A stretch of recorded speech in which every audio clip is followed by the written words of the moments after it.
రెండవ అధ్యాయంలో మనం చదువుతూ ఉంటే ఆయన యొక్క బాధలు, ఆయనకు వచ్చిన శిక్ష, ఆయనకు వచ్చిన నిదానంగా వచ్చిన శ్రమలన్నీ మనకు కనపడతా ఉంటాయి.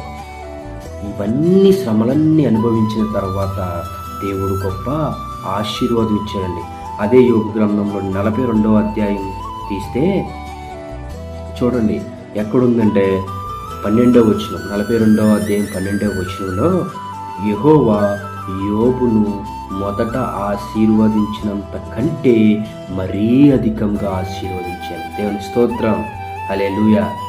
ఏమండి, మొదటగా కొన్నే ఉన్నాయి, చాలా ధనవంతుడు ఆ విషయాల్లో, కానీ ఇతను పడిన శిక్షలు, ఈయన పడిన బాధలు, ఈయన పడిన హింసలు అన్నీ కూడా దేవుడు చూచాడు. చూచి ఏం చేశాడు? మునుపటికున్న ఉన్నదానికంటే అధికముగా ఆశీర్వదించాడు. దేవుడు నిన్ను కూడా నిన్ను చూస్తున్నాడు. నువ్వు ఇప్పుడు ఎన్ని బాధలు పడుతున్నావో, ఎన్ని శ్రమలు అనుభవిస్తున్నావో, ఇవన్నీ కూడా నువ్వు దేవుని మీద భారం వేసి భయభక్తులు కలిగి దేవుని యందు విశ్వసించి ఆయన ముందే నడుస్తూ ఉంటే నీ యొక్క ప్రతిఫలం కూడా ఆయన తీరుస్తాడు. నిన్ను ఇప్పుడున్న విధానం కంటే అప్పుడు రెండంతల విధానంగా నిన్ను అధికముగా ఆశీర్వదిస్తాడు. యోబు గారి సాక్ష్యం మన జీవితంలో కూడా అలాగే ఉండాలని, మనందరం కూడా దేవుని యందు భయభక్తులు కలిగి జీవించి విశ్వసించి ఎన్ని వచ్చినా నేను దేవుని విడిచిపెట్టాను అనే విశ్వాసంగా నువ్వు జీవిస్తే దేవుడు నిన్ను అధికంగా ఆశీర్వదించడానికి చాలా రెడీగా ఉన్నాడండి. ప్రియ సహోదరి సహోదరులారా, ఈ రోజుల్లో నీకు అప్పుల బాధలు ఉన్నాయని, లేకపోతే కష్టాలు ఉన్నాయని, నష్టాలు ఉన్నాయని నువ్వు బాధపడుతున్నావేమో, బాధపడకు. దేవుని యందు విశ్వసించు, ప్రార్థన చేయి, ఎల్లప్పుడూ నువ్వు ప్రార్థన చేయి.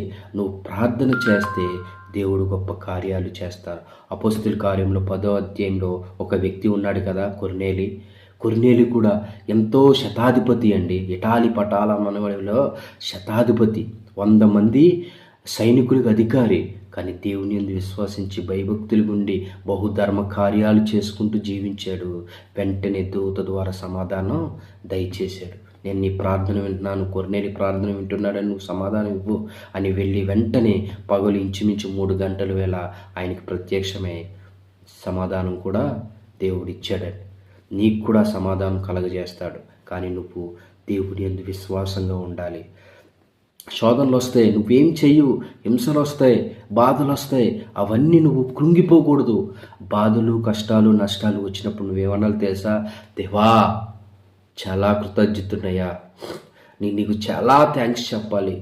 నాకు ఎన్ని శ్రమలు వచ్చినాయి కదా, ఈ శ్రమల్లో, ఈ కష్టాల్లో, ఈ శోధనలో నేను నీ దగ్గరికి అవుతానయ్యా, నేను ఇంకా భారంగా ప్రార్థన చేస్తానయ్యా, ఇంకా నీ దగ్గరికి వస్తానయ్యా, ఇంకా నీ మాటలు నేర్చుకుంటాను, ఇంకా విశ్వాసాన్ని పెంచుకుంటాను ప్రభువా, నువ్వు నా దగ్గరికి వచ్చావని నమ్ముచున్నాను. నాకు ఎప్పుడైతే కష్టాలు, నష్టాలు, శోధనలు వచ్చినాయో, ఇబ్బందులు వచ్చినాయో, శ్రమలు వచ్చినాయో, నువ్వు నా దగ్గరగా ఉన్నావని నేను నమ్ముతున్నానయ్యా అని నువ్వు విశ్వాసంగా ప్రార్థన చేయి.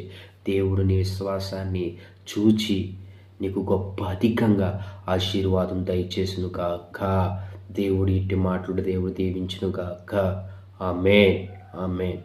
ప్రియ సహోదరి సహోదరులారా, మనందరం కూడా దేవుని యందు విశ్వాసంగా ఉండి ప్రార్థన చేసుకుందామా? నాతో పాటు ఏకీభవించండి, చిన్న ప్రార్థన చేద్దాం. స్తోత్రములు తండ్రి, స్తోత్రంలయ, స్తోత్రంలయ, పరిశుద్ధుల, స్తోత్రంలయ, సర్వాధికారి, సర్వ సృష్టికర్త, నీకే లెక్కలేని స్తుతులు, స్తోత్రంలయ. ఇదిగోనైనా గడిచిన కాలం నుండి ఈ కాలం వరకు మమ్మల్ని సజీవుల్లో కొల్లో ఉంచావు ప్రభువా. ఇదిగోనైనా ఈరోజు తండ్రి ప్రభా, ఒక వ్యక్తి గురించి మేము నేర్చుకున్నాం తండ్రి, యోబు గారి జీవితం గురించి నేర్చుకున్నాం తండ్రి. ఇదిగోనైనా యోబు గారు ఊజు దేశమందు గొప్ప ధనవంతుడై ఉండి తనకు చక్కగా బహుధర్మ కార్యాలు చేసుకుంటూ ఎంతో అధికంగా జీవించాడు ప్రభువా. కానీ ఒకానొక స్థితిలో తండ్రి అపవాది పెట్టిన శిక్షలు, బాధలు, శ్రమలకి ఓర్చుకుని ప్రభువా నీ యందు భయభక్తులు కలిగి విశ్వాసంతో నీ ఎదుట మోకరించి ప్రార్థన చేసుకుంటూ నీ యందు విశ్వాసంగా జీవించాడు ప్రభువా. అవన్నీ చూచిన దేవా, నువ్వు మునుపటి కంటే అధికంగా నీకు ఆశీర్వాదం దయచేస్తానని గొప్ప ఆశీర్వాదం దయచేసావు తండ్రి. ఇదిగోనైనా అలాగే మా జీవితాల్లో కానీ కొన్ని శ్రమలు ఉన్నాయి, కష్టాలు ఉన్నాయి, ఇబ్బందులు ఉన్నాయి, ఆర్థిక ఇబ్బందులు ఉన్నాయి, నిందలు ఉన్నాయి, శోధనలు ఉన్నాయి, అవమానాలు ఉన్నాయి ప్రభువా.